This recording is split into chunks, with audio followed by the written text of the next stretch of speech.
시간에는 프로그램 개발과 프로그래밍 언어에 관해서 살펴보도록 하겠습니다. 자, 프로그램이라는 말을 다시 한번 정의하면 이렇습니다. 컴퓨터가 처리할 일들을 순서에 맞게 계획해 놓은 것이라고 정의를 했고요. 이제 프로그래밍 언어는 이런 프로그램을 컴퓨터가 이해할 수 있도록 기술한 그런 언어를 프로그래밍 언어라고 정의를 합니다. 자, 좋은 프로그래밍 언어는 어떤 요건이 있어야 되냐면 몇 가지가 있습니다. 첫 번째, 간결하고 단순 명료해야 됩니다. 이 프로그래밍 언어는 일반적으로 사람들이 먼저 배워야 되죠. 그렇기 때문에 복잡하고 여러 가지 그 개념 자체가 불분명하면 사람들이 배우는 데서 어려움이 있습니다. 그래서 간결하고 개념 자체가 단순 명료해야 된다라는 이야기를 하고 있습니다. 이런 측면에서 볼 때는 프로그래밍 언어를 배우는 게 그렇게 어려운 건 아닙니다. 현재까지 살아있는 프로그래밍 언어가 한 20여 개 정도가 있는데 각각은 다 이러한 조건들을 만족하고 있다고 보면 될 것 같습니다. 두 번째는 이제 전체적인 구조입니다. 구조도 역시 정확하고 또 체계적이어야 된다. 사람들이 혼돈하지 않을 정도로 부정확한 일반적인 자연 언어는 부정확하거나 심지어 문법에 맞지 않아도 저희들이 이해할 수 있는데 프로그래밍 언어는 한 사람이 프로그램을 작성하면 100명, 1000명이 다 똑같은 뜻으로 해석을 해야 되기 때문에 정확해야 되고 구조도 역시 체계적이어야 됩니다. 그 다음에 응용 분야에 자연스러워야 됩니다. 어느 분야의 문제를 프로그램으로 작성할 거냐에 따라서 거기에 적합한 프로그래밍 언어가 여러 가지가 있습니다. 예를 들어서 자연 언어 처리에 좋은 여러 가지 리스프라든지 그 다음에 전문가 시스템, 보통 인공지능이 많이 사용하는 프롤로그라든지 여러 가지 그 기타 응용 분야에 따라서는 그 분야에 맞도록 설계된 프로그래밍 언어라면 자연스럽게 적용이 될 수 있어야 됩니다. 그 다음에 이제 누구나 쉽게 읽을 수 있어야 됩니다.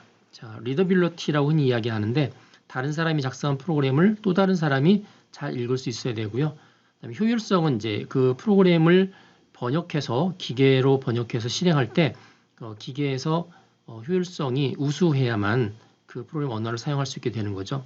그다음에 일부 지원이 가능해야 된다. 이거는 확장성하고도 관련돼 있고 또는 이식성하고도 관련돼 있습니다. 확장성이라고 하는 거는 어느 정도까지 지원하다가 그래서 뭐 프로그램에 있어서 사용하고 있는 메모리 영역을 넓히거나 아니면 여러 가지 지원 대상을 넓혔을 때도 여전히 프로그램이 사용 가능해야 되고요.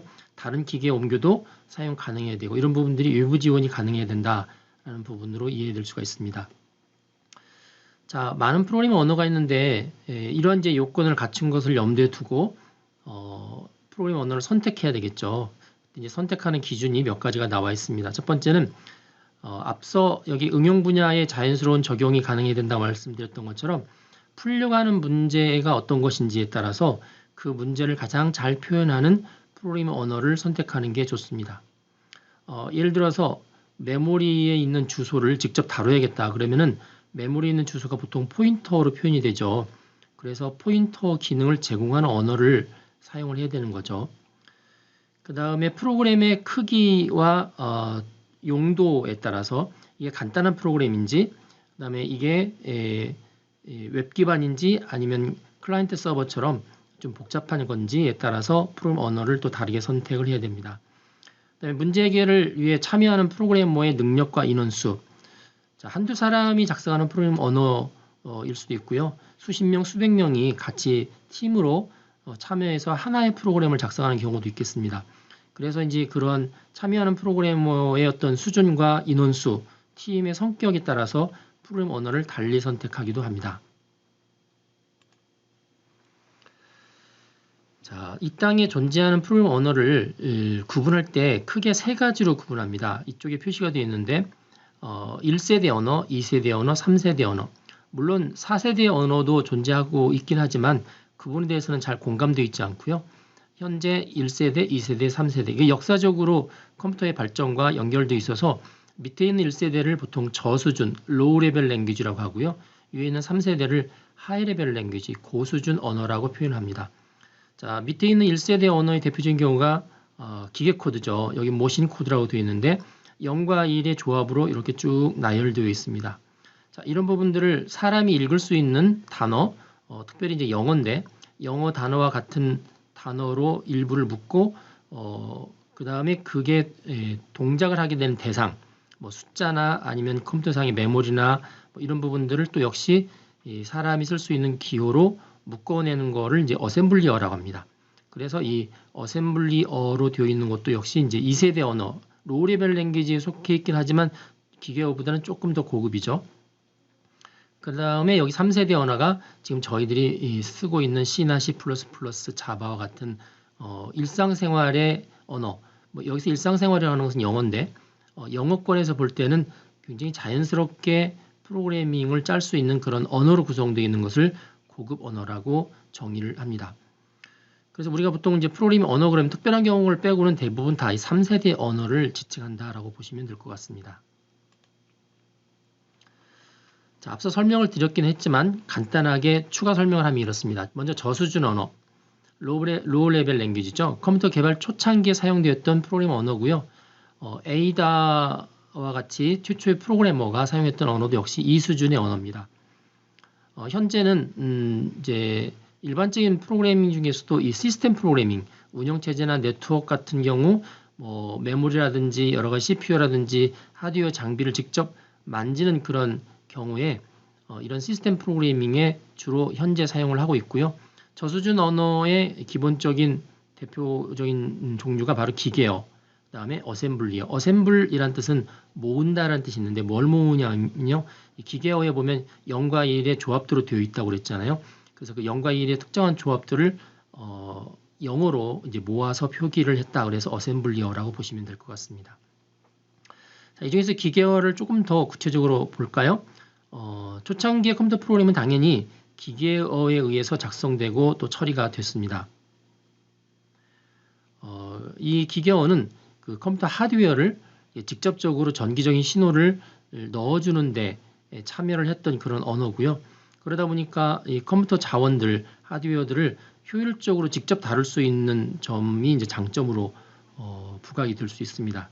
단점은 당연히 언어 자체가 어렵죠. 하드웨어 기능들을 충분히 잘 이해해야만 프로그래밍을 작성할 수 있는 그런 부분들이 있고요. 그러다 보니까 프로그래밍 시간도 많이 걸리고 또 에러도 많이 나오고 어려움들을 많이 겪게 되었습니다. 자, 그 다음으로 나오는 저수준 언어가 어셈블리어라고 말씀드렸죠. 이 복잡한 기계 언어를 대신한 겁니다. 밑에 보시면 하나 예가 나와 있는데 머신 코드 바이트라고 해서 여기 B8, 22, 11, 00, FF 16진수로 이렇게 표현이 되어 있죠. 얘들이 이제 실제로 기계에서 수행이 되려면 밑에 있는 것처럼 쭉 일련의 스트림 형태로 인스트럭션 스트림 형태로 쭉 컴퓨터한테 주어지게 되는데 이렇게 직접 코딩하고 실행했던 거가 바로 1세대의 기계어고요. 2세대에서는 이제 어셈블리 랭귀지라는 걸 사용합니다. 그래서 이 각각에 대응되는 기계 코드가 또 각각에 대응되는 어셈블리 코드로 이런 식으로 이렇게 바뀌게 되는 거죠. 거의 1대1로 뭐 경우에 따라서 이제 매크로라는 걸 사용하게 되면 여러 개의 기계어를 하나의 어셈블리어로 바꿀 수도 있기 때문에 뭐 1대 다도 될 수 있지만 대부분 다 1대1로 매핑이 되는 형태를 가지고 있습니다. 따라서 왼쪽에 있는 기계 코드는 이게 무슨 뜻인지 하드웨어를 잘 모르면 이해할 수가 없는데 하드웨어 특성과 그다음에 사람들이 일상적으로 이용하는 영어와의 관계를 연결해서 어셈블리어 만들었기 때문에 어셈블리어를 보고 있으면 move L 뭐 이렇게 add L 뭐 이런 식으로 이렇게 이거는 옮기라는 거구나, 얘는 더하라는 거구나 하는 부분들을 이해할 수 있을 정도로 좀 쉬워졌습니다. 장점은 프로그램의 수행 시간이 이제 고급 언어보다는 훨씬 더 빠르죠. 왜냐면 기계어에 가깝기 때문에. 그리고 주격 장치라든지 많은 자원들을 효율적으로 이용할 수 있고요. 단점이라는 부분들이 어떤 부분이냐면 이게 기계어에 종속되어 있습니다. 따라서 CPU가 바뀌게 되면 기계 코드가 바뀌거든요. 기계 코드가 바뀌게 되면 그거에 따른 어셈블리어도 바뀌게 됩니다.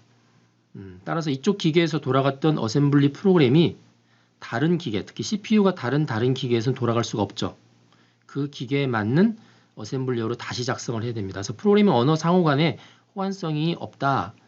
프로그램을 한번 작성했는데 기계를 바꾸게 되면 또다시 작성을 해야 되는 그런 어려움을 가지고 있습니다.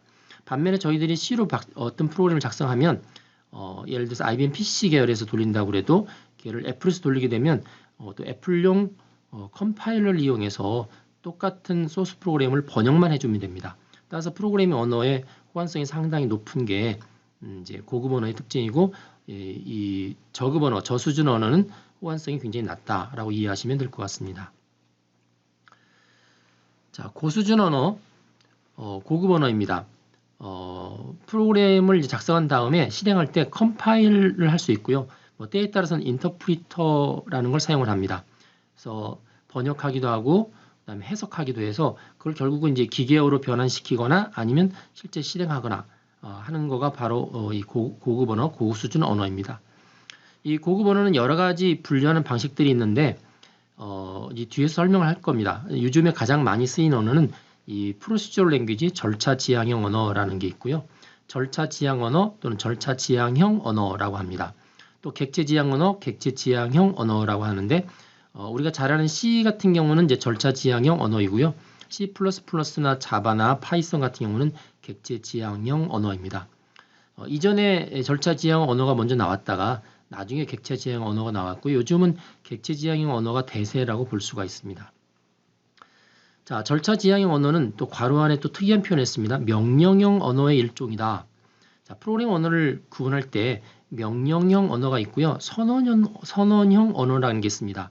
선언형이라는 것은 어떤 사실을 중심으로 해서 선언을 하면 그걸 컴퓨터가 해석해서 실행되는 거고요. 명령형 언어는 일일이 사용자가 컴퓨터한테 명령을 해야 됩니다. 이렇게 하라 저렇게 하라. 그런 명령형 언어 가운데 앞서 이야기했던 절차 지향형 언어가 있고 객체 지향형 언어가 있습니다. 좀 복잡하죠?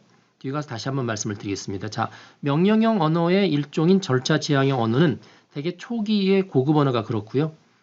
프로그래머가 이제 명령을 어떤 순서에 맞게끔 쭉 지시를 하면 그 지시된 절차대로 프로그램이 실행될 수 있도록 되어 있습니다. 따라서 순차적으로 명령이 실행되면서 주어진 문제를 해결할 수 있도록 되어 있고요. 초창기에 1957년에 나온 최초의 고급 언어가 이 포트란이라는 겁니다. 포트란, 그 다음에 상업용으로 개발했던 거가 코볼, 그 다음에 교육용으로 개발했던 거가 파스칼, 요즘에 많이 지금까지 배우고 있죠. C, 운영체제 유닉스를 개발하기 위해서 작성했던 언어가 C입니다. 그리고 일반 사용자들한테 보통 대화형으로 쉽게 컴퓨터를 배울 수 있도록 했던 언어가 베이식입니다.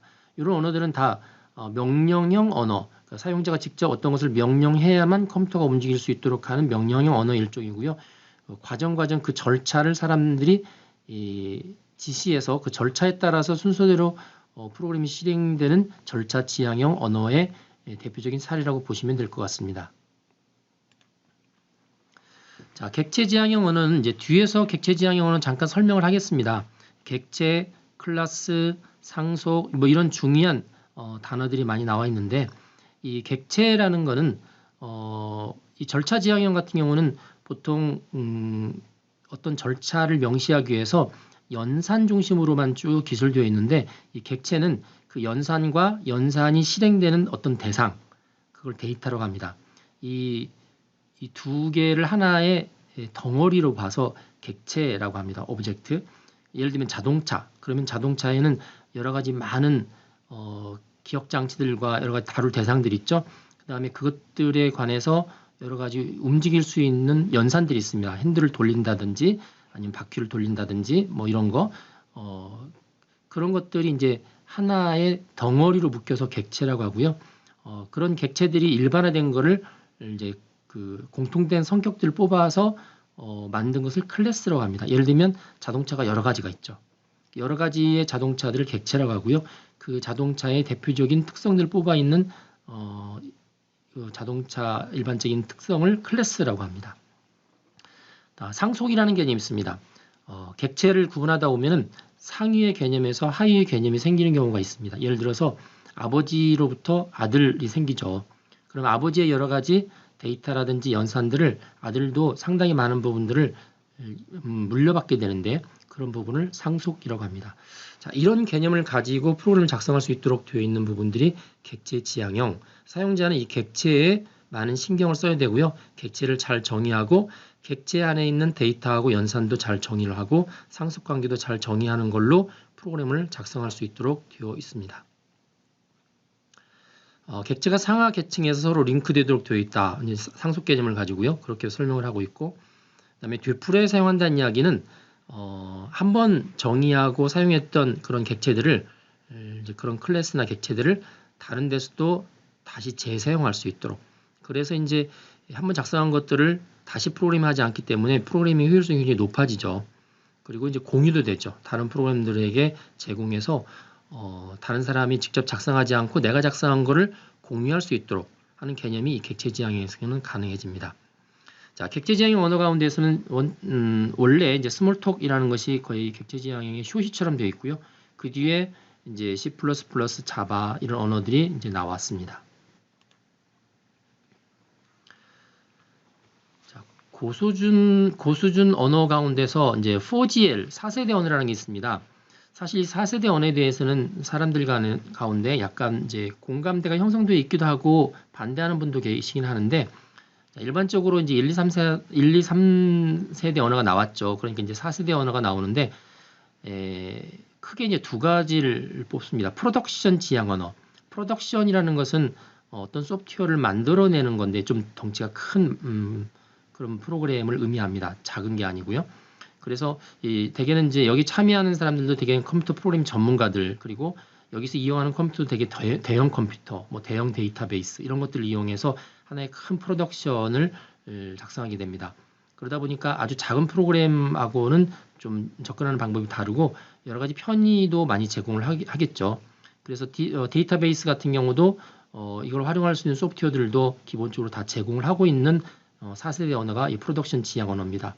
여기 ADR의 아이디어라든지 소프트웨어 에이지의 뭐 내추럴2, 그다음에 싱콤의 만티스 이런 부분들이 다 프로덕션 지향 언어의 예로 볼 수 있고요.